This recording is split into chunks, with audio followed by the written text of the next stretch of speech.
Hello guys, আসসালামু আলাইকুম। আপনারা সবাই কেমন আছেন? আলহামদুলিল্লাহ, এই তো ভালো আছি। আর সারাদিন কাজকর্ম শেষে ভাবলাম একটু বাহির থেকে ঘুরে আসি, আর তাই চলে আসলাম আমার চাচাতো বোনের বাড়িতে। আর এসে দেখি ও নেই। আর দেখেন, ওদের ঘরে আসলাম আর এসে দেখি একটা গরু, আর গরুটা ভালোই লাগতেছে। গৃহস্থ মানুষ যদি গরু না পালে তাহলে কি আর সংসার চলবে বলেন? এই তো দেখি ও রান্নাও উঠাই দিছে। ওমা, আরও অনেকগুলো মুরগিও দেখি, অনেক সুন্দর লাগতেছে। আর এরপরেই আমি ওকে পিছনে একটু খুঁজতে গেলাম, আর পিছনে খুঁজতে গিয়েই দেখি ওদের পুকুরটা একদম পানি দিয়ে ভরে গেছে।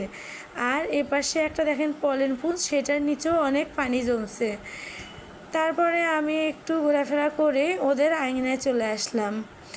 আর এখান থেকে চলে আসার পরে আমি ওকে ডাকলাম, ও দেখি তারপর ও আমাকে সাড়া দিচ্ছে না। তারপর ভাবলাম যে হয়তো বা ঘরের ভিতরে গেছে। এরপরে ঘরের ভিতরে একটু যাচ্ছিলাম আর দেখি সেখানেও নাই। সবগুলো রুমেই ওকে খোঁজাখুঁজি করলাম। তো ভাবলাম যে ও মনে হয় বাহিরেই গেছে।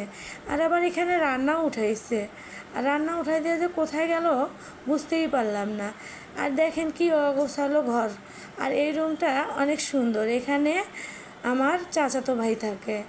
আর ও যেখানে থাকে ওর রুমটা ওর বাচ্চারা সারাদিন নোংরা করে রাখে। এরপরে আমি চলে গেলাম বাহিরে। আর বাহিরে গিয়ে ওদের একটা পোষা কবিতর আছে। পোষা কবিতরটা আসলে খুবই ভালো লাগে। আমি ওকে ডাকলাম, অনেক চেষ্টা করলাম, ওকে আমি নামাইতে পারলাম না। ও আমাকে ভালো করে চিনতে পারতেছিল না, তো এই জন্য আমার কাছে আসলো না। পরে আমার চাচাতো বোনকে বললাম যে তুই একটু ডাক না। ও বলতেছে আপু, ও তো আমার কাছেও আসে না। এরপরে আমি দেখেন একটা বিলের কাছে গেলাম, আর দেখেন বিলটা অনেক সুন্দর, আর ওখানে অনেক পদ্ম ফুল। আর এই পদ্ম ফুলগুলো এখনও ফোটেনি, আর এগুলো যখন ফোটে আসলে এর সৌন্দর্যটাই আলাদা। এরপরেই আমি আস্তে আস্তে বাসা থেকে চলে গেলাম বাহিরে। আর দেখেন এখানে ওরা একটু মুরগিটা কীরকম করে ফুটাইতে দিছে দোতলার উপরে। এরপরে আস্তে আস্তে আমি চললাম বাড়ির দিকে। তারপরে ভাবলাম যে একটু এপাশ দিয়ে যাই।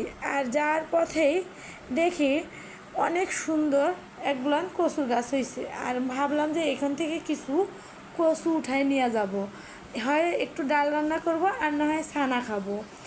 তারপর আমার ছোটো বোন আমাকে বলতেছে যে না, খাওয়া লাগবে না।